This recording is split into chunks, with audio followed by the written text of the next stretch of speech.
Okay, looking goodly. Now that all the bindings are done, the next thing would be to now define how you're going to control all the different parameters for things like the welds and the bolts and the plates and perhaps even the chamfers.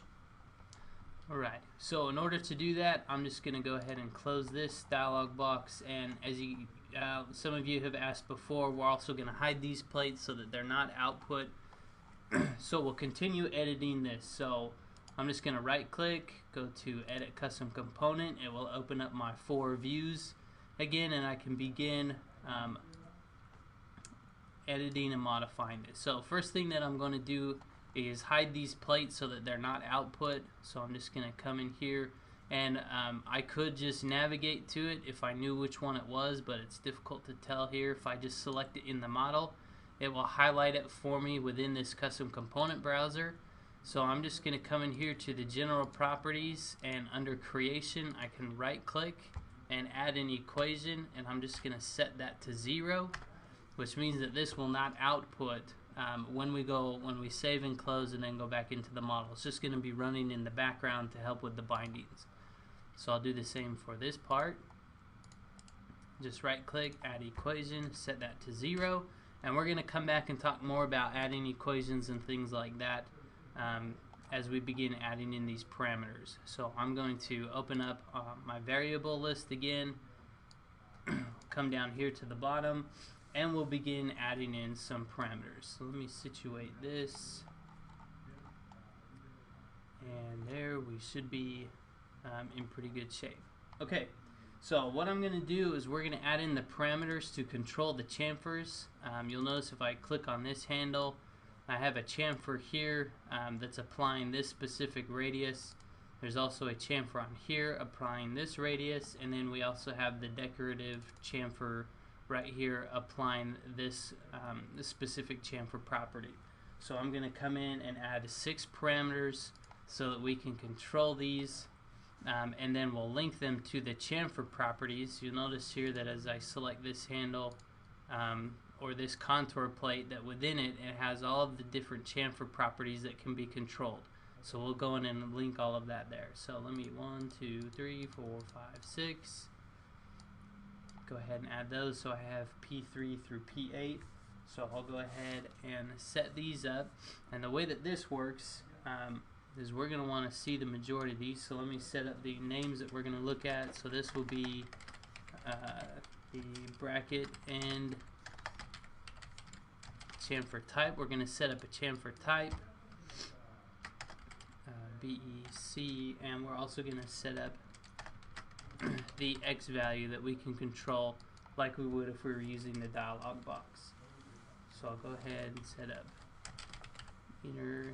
So again, while Lee is typing that, you can see that what we've done before this webinar today is we've kind of decided what parameters we want to define, what parameters we want to offer the users to vary.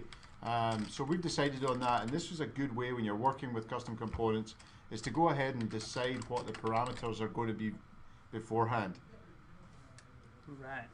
And the next thing here we're on P3, instead of setting this to length, we actually have an option in here to change this to chamfer type, and then we can set up what this value is that we want. So if I were to double click and bring up these chamfer options and hit the drop down up here at the top, this first one, if we wanted to use this one, that's going to start at 0. That's going to be the 0 position. This next one would be at the 1 position, 2, 3, and so forth. Okay, so this one that we're going to use is going to be 0, 1, 2, 3. So that will be at the number 3 position. So I'll go ahead and put that in for the formula, and it will know what I want. And the next one, I'll just leave it length, and we can just put in for the X value will be 3 inches. So I'll come down to my inner chamfer type. That's going to be at chamfer type position number 2, and we have 12 inches, I believe, for that one. And chamfer type, we'll set this up, is going to be position number 2 again. So this is basically just setting up the defaults for the component. These you'll notice that these parameters are set to show, so the users will be able to vary these parameters as well. Yep. So now what we'll do is, now that we've created these parameters, is that we need to link them to the actual chamfer properties within the custom component. So I'm going to just highlight this chamfer right here that tells me that this is chamfer property 3, and I'll just hit the drop down here, and under chamfer type I just need to match these variables. So the bracket n chamfer type, this decorative one right here, is P3. The x values is going to be P4. So I'll just right click, add equation, and type in, I'll just set that equal to P3. Do the same for x, set that equal to P4. And I can do that for all these other, I can grab it. There we go. Set that for all of these decorative ones. So I'll just set these up real quick. P3, add equation P4, and do the same for the other ones. So P3, P4. So all of these are going to be controlled. They're going to be the same and all be identical. You change the property for one in the dialog box, you can control all of them. If you wanted to control them separate, then you would just set up more parameters and then link the associated parameter with that specific value.